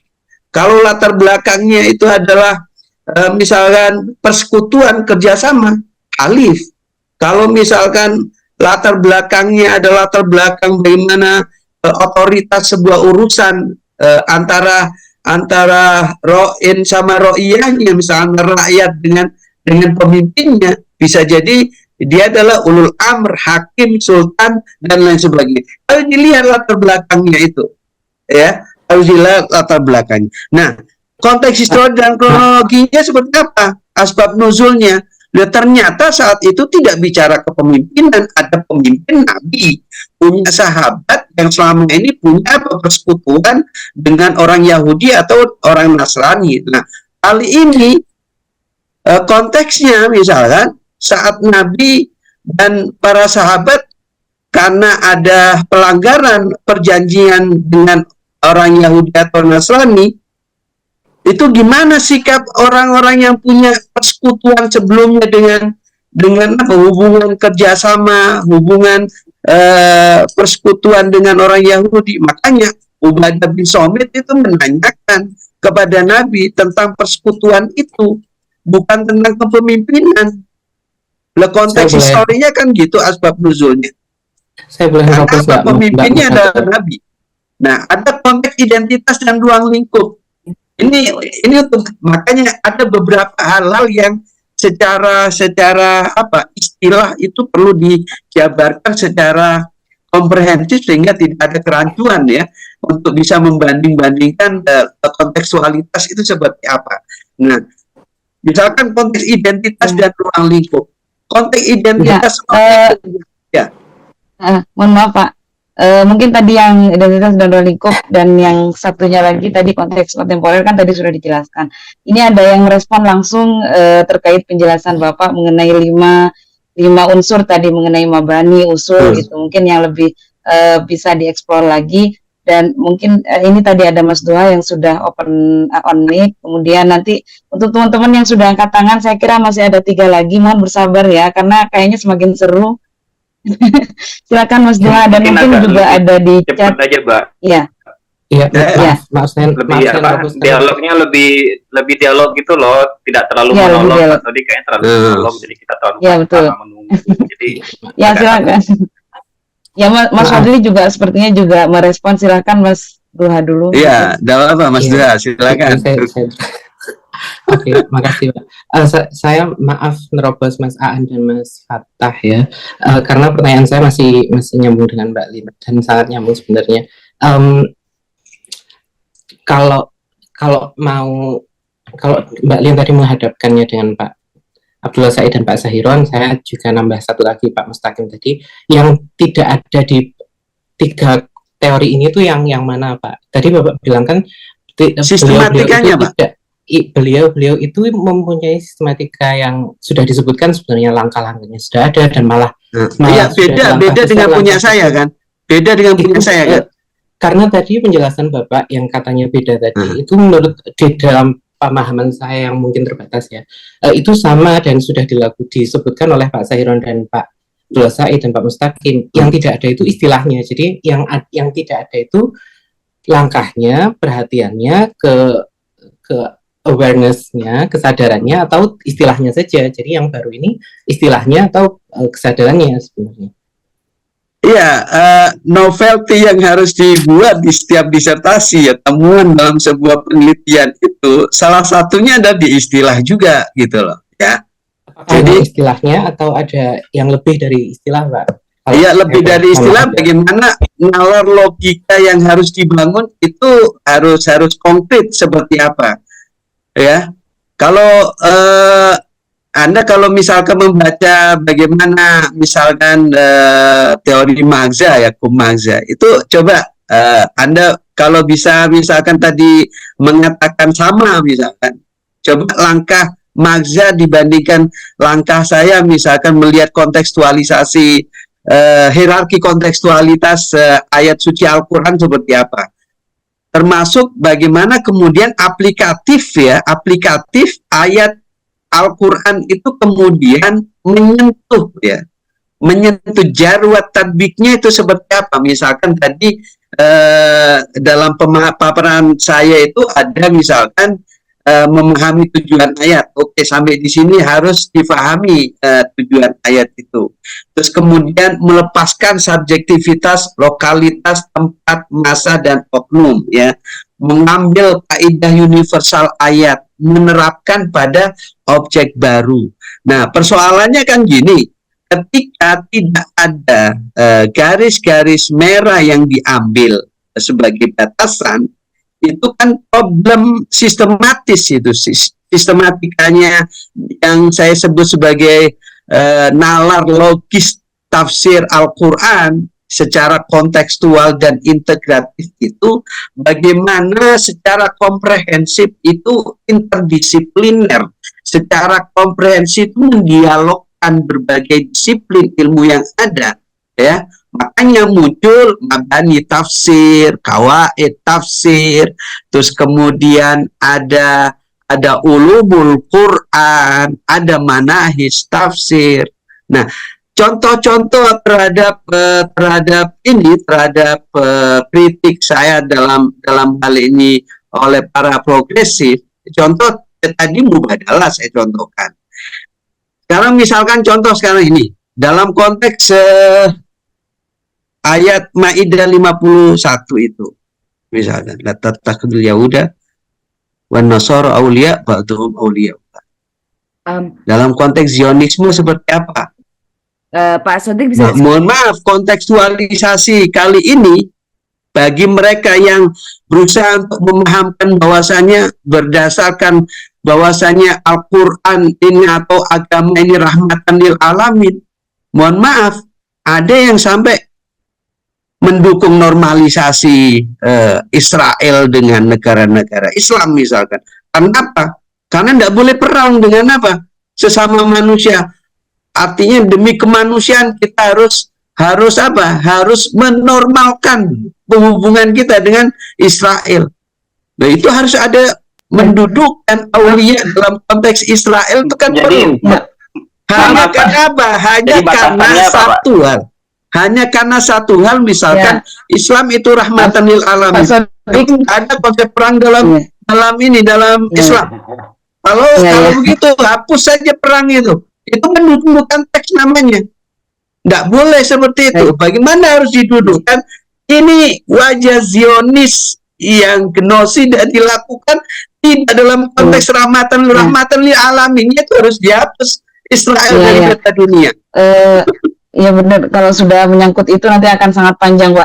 Nah, artinya ini upaya untuk mengkontekstualisasikan aulia seperti apa batasan-batasan yang harus menjadi garis merah.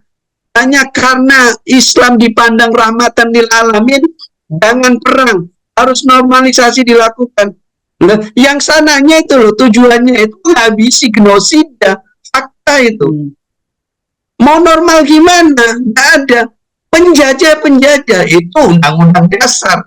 Bahkan dalam konteks ini, upaya untuk normalisasi dilakukan oleh Indonesia melalui organisasi terbesar lagi. Iya, sebagian begitu. Metode, Pak. Nah, kembali kepada metode kontekstualisasi ayat itu ada garis-garis merah yang saya bangun dalam sistematika tafsir yang komprehensif. Bagaimana logika tafsir dua kutub tekstual dan kontekstual itu harus dipadukan untuk bisa jar wa tadbik, ya. Kembali lagi tadi tadbik bukan tafsir sebenarnya, jar wa tadbik sebagaimana alamat toba itu sampaikan, bagaimana Al-Quran itu mengalir menyentuh ya sesuai dengan konteksnya. Terima kasih. Terima kasih. Ya, tadi ada peserta yang angkat tangan. Sebenarnya ada 3 lagi tadi. Yang saya ingat itu ada Mas Aan. Tapi sudah ini, tapi nggak apa-apa, silakan bertanya Mas Aan. Kemudian ada Mas Asakir Ali, kemudian ada Mas Fatah ini yang masih angkat tangan. Silakan mungkin dari Mas Fatah? Ya, mungkin dari Mas Fatah dulu, nanti Mas Aan, kemudian Mas Asakir Ali. Silakan mungkin bertanya, tiga-tiganya bertanya dulu, kemudian nanti bisa dijawab barengan gitu sama Pak Sodik. Silakan Mas Fatah dulu. Ya, selamat malam Muhammad Sodik. Terkait ini buku tentang metode apa itu tadi mantik ya. Saya belum membaca sepenuhnya bukunya begitu. Tapi yang menjadi problem pertanyaan saya itu begini. Itu tadi kan sudah dikonfirmasi bahwa mantik atau logika itu digunakan sebagai mabadi, salah satu mabadi begitu ya. Dan usul tafsir. Nah, sekarang begini, dalam diskursus filsafat logika itu sendiri, kita ternyata telah menemukan sistem-sistem yang banyak. Bahkan John Halleck itu menulis ada sekitar 450 sistem. Ada klasik dan lain sebagainya. Itu dari segi sistem. Belum lagi dari segi ordernya. Ada zeroth order, first order, hingga tak terhingga. Nah, jadi pertanyaan saya di sini yang digunakan sistem mana yang digunakan dalam metode ini? Dan kedua, apa yang menjustifikasi sistem logika tersebut digunakan? Begitu. Ya, tadi saya sampaikan, saya contohkan bagaimana dalam Kiastam ya, memahami teks Homer untuk kemudian diaplikasikan pada konteks pelarangan obat-obatan psikotropika. Obat-obatan psikotropika kan ada di dalam Al-Quran disebut secara mantuk. Tapi bagaimana kemudian Kiastamnya itu ya menyentuh pada obat-obatan psikotropika ini. Nah, itu kan Kiastam bagian dari teori logika. Nah, kalau semua ya teori logika termasuk turunan-turunannya itu menjadi prinsip logis, itu masuk dalam mabani tafsir, bagian dari mabani tafsir. Termasuk misalkan contoh bicara tentang misalkan apa yang disebut sebagai sesuatu yang hakikat dan majas, bicara tentang dilalah. Kan itu teori logika juga, selain teori bahasa juga, termasuk teori usul fikih itu membahas tentang dilalah, semantik kan, tentang makna kata. Nah, itu menjadi usul, menjadi dasar prinsip yang ada di dalam mabani tafsir. Kita banyak melihat hal-hal yang bersifat global di dalam ayat Al-Quran itu untuk dibaca secara rasional melalui apa? Melalui teori-teori logika tersebut. Teori kias, tarif juga. Kita kalau melihat hakikat dan majas misal. Mengenai hakikat dan majas. Oke, konsep parenting bagaimana dibaca melalui misalkan dalam hubungan parenting wanita dan lelaki ketika dalam sebuah rumah tangga, bagaimana konsep parenting itu difahami dari unna libasul lakum wa antum libasul lahun, atau misalkan perempuan digambarkan harful lakum fa'tu harfakum annasyitum, itu kan cuma itu aja. Tapi bagaimana nalar logis rasional itu untuk kemudian menyentuh pada prinsip-prinsip parenting itu harus dilakukan secara rasional melalui ya itu tadi teori-teori logika itu. Ya Pak, mohon maaf, masalahnya itu di sini Pak. Sekarang itu ada banyak sistem logika, ada dari logika klasik hingga dialektika. Misal nih saya ambilkan. Ya, saya paham. Jadi teori itu, selama teori itu bersifat universal, logika, makanya saya sampaikan tadi bahwa ketika kita harus tunduk sebagai manusia yang orientasinya adalah tunduk pada liak buduni, itu difahami bahwasanya selain ada dogma agama, ada logika, ada fitrah, ya. Fitrah itu masuk di sana adalah hal-hal yang bersifat intuitif nantinya, termasuk hal-hal yang bersifat saintifik, ilmu pengetahuan yang valid, yang objektif. Itu semua harus tunduk sebagai apa? Sebagai kita dalam membaca ayat suci Al-Quran itu sebagai mabani dan usul tafsir itu, gitu loh. Maupun jadi sejauh ini klasik, modern, segala macam teori-teori itu, kalau itu memang valid sebagai unsur yang fundamental di dalam memahami ayat-ayat Al-Quran, harus dilakukan. Kalau enggak, yaitu tadi birra'i itu tadi, karena tidak berdasarkan pijakan-pijakan rasional dan logis. Itu Mas Fatah ya. Ya. Gimana Mas Fatah? Tentu masih saya perlu tanggapan begini Pak. Barangkali saya sedikit menjabarkan sedikit tentang klasiknya. Bila kita menggunakan logika klasik, misal saya ambil contoh, jika Pak Jokowi ada di Jakarta, maka ia di Indonesia. Dan jika Pak Jokowi ada di Kuala Lumpur, maka dia di Malaysia. Ini dalam teori, dalam logika klasik, sistem klasik. Saya membahasnya sistem. Bisa disimulkan bahwa Pak Jokowi di Jakarta, maka dia di Malaysia, dan Pak Jokowi di atau Pak Jokowi di Kuala Lumpur, maka dia di Indonesia. Ini valid secara logika klasik. Namun di dalam logika yang lain ini tidak valid, begitu Pak. Ya, makanya jadi saya gini, terlepas validitas mau yang klasik maupun yang modern ya, dari perkembangan ilmu logika itu, orientasinya kan validitas itu, ya, tidak ada kerancuan. Jadi secara logis rasional, kalau kita cari hal-hal yang fundamental sebagai prinsip, tidak ada itu istima'un naqidan, itu tidak mungkin kan. Dua hal yang kemudian istima'un naqidan, dua hal yang kontradiktif itu dalam satu tempat itu tidak mungkin. Mohon maaf kalau itu di logika sistem lain itu valid Pak. Di logika paradok itu valid. Dua hal yang kontradiktif. Iya, sekarang gini maksudnya kalau kita aplikasikan Tuhan ada tidak ada gitu, sama. Bagaimana Pak? Mohon maaf. Tuhan ada tidak ada sama. Iya, di dalam saya membahas sistemnya ya, sistem logika ya. Iya, makanya kalau membahas sistemnya seperti itu, tapi validitasnya seperti apa untuk kemudian memenuhi konklusi yang harus kita dapatkan secara valid dalam sebuah konklusi, sebuah proposisi, itu kan harus faktual, harus rasional. Ketika Anda bicara Tuhan, misalkan Tuhan nih, jadi ada hukum.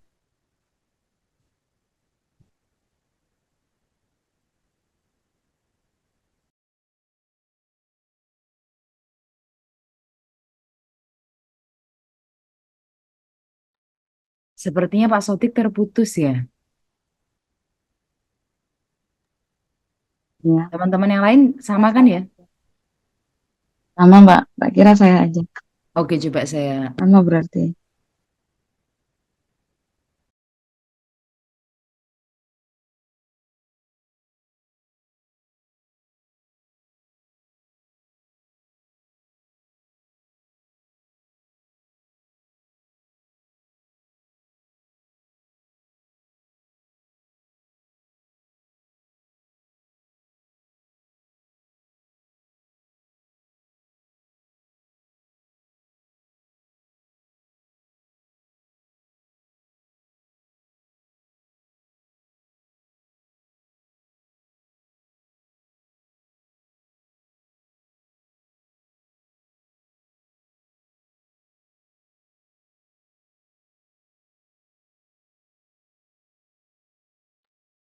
Sambil nunggu Pak Sodik gabung lagi, tadi siapa?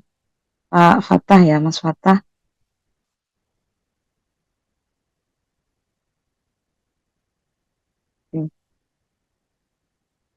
Ya, baik. Bagaimana nih?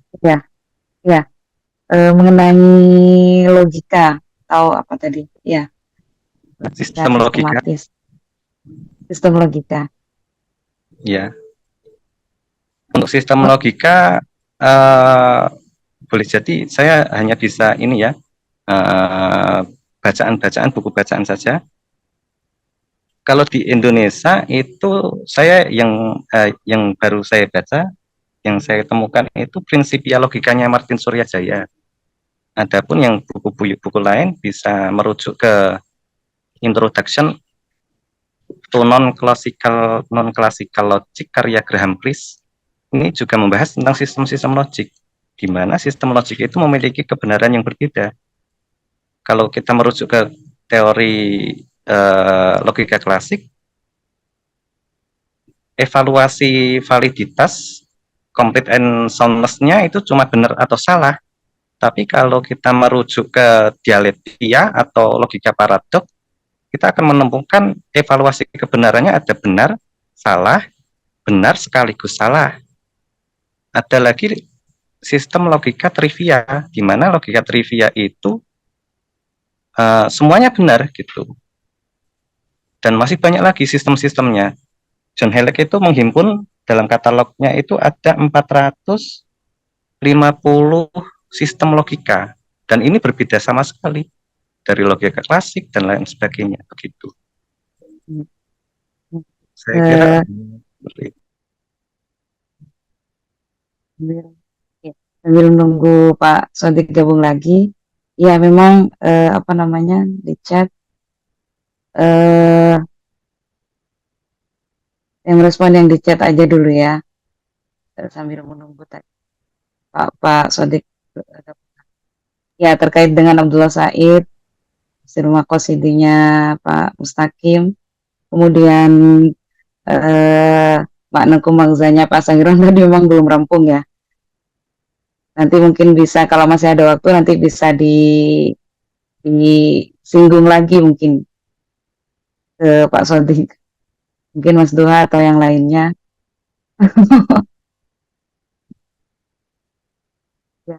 Saya tidak tahu apakah Mbak Lin sudah berhasil. Aku ada pertanyaan deh. Atau... Ya. Nunggu Pak Sodik gabung atau ditanyakan di luar apa? Sedikit berhubungan tapi sebenarnya keluar dari tema. Ini pertanyaan apa ya? Halo. Oh ya, monggo. Ya, handphone saya ternyata lowbat barusan. Jadi tethering melalui handphone, jadi handphone saya mati baterainya. Oke, mohon maaf. Lanjut. Ya, terakhir tadi mungkin masih dengan sistem logika tadi Pak, mungkin sedikit lagi. Sistem logika apapun perkembangan yang ada, tapi yang jelas validitas itu menjadi konklusi semuanya untuk kemudian apakah konklusi yang didapatkan itu secara objektif atau tidak. Pada prinsipnya logika itu universal, kan gitu. Nah, untuk bisa memahami logika universal untuk bisa diterapkan secara kontekstual, kaitannya dengan memaknai ayat-ayat suci Al-Quran, menyingkap tujuan dan maksudnya, sebagaimana saya contohkan tadi, itu teori-teori logika bisa digunakan sebagai salah satu unsur yang ada di mabani dan usul tafsir itu.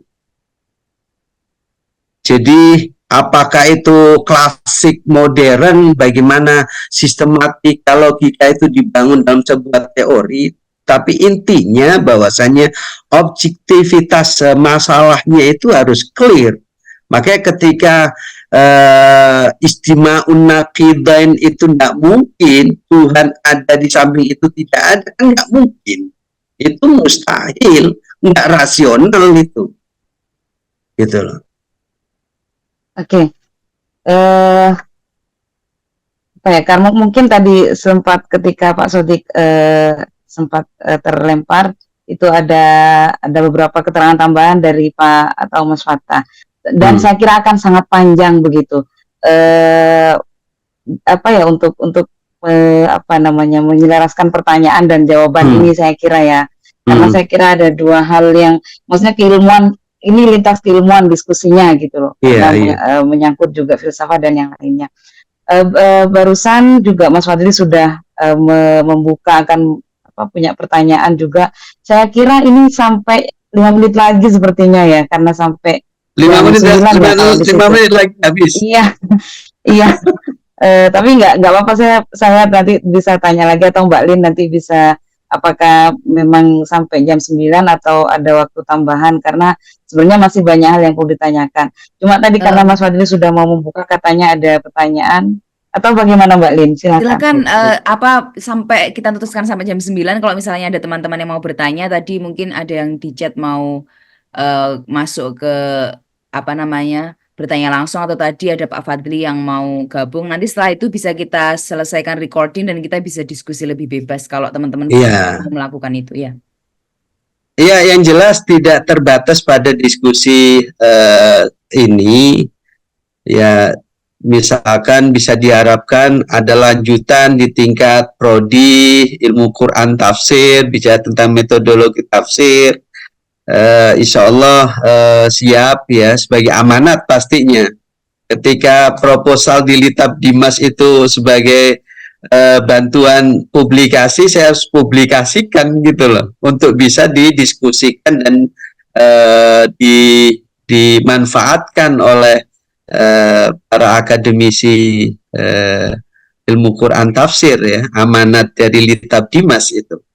Monggo di tingkat prodi ilmu Al-Quran tafsir bila ada lanjutan diskusi-diskusi di masing-masing prodi, saya siap insya Allah.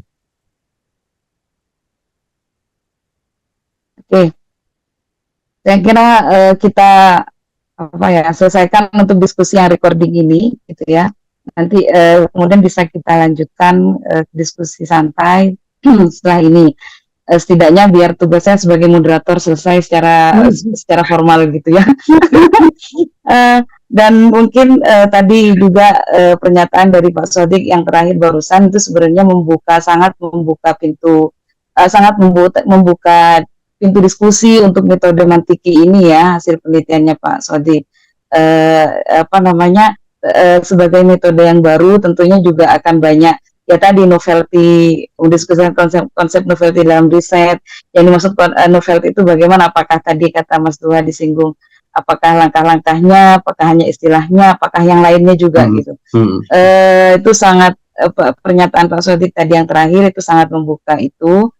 Bisa kita lanjutkan mungkin setelah ini atau bisa lagi di waktu yang akan datang. Saya sebagai moderator terima kasih banyak atas kesempatannya. Sekali lagi terima kasih juga Pak Sodik, kemudian juga terima kasih teman-teman yang sudah memberikan respon, kemudian pertanyaan, tanggapan dan yang lainnya. Sekali lagi saya mohon maaf kurang lebihnya, saya tutup dulu ya. Assalamualaikum warahmatullahi wabarakatuh. Waalaikumsalam warahmatullahi wabarakatuh. Silakan Mbak Lin dilanjut. Oke, Mas Fadli mungkin atau yang. Oke, Mas Fadli. saya stop. Terima kasih. Saya ada mau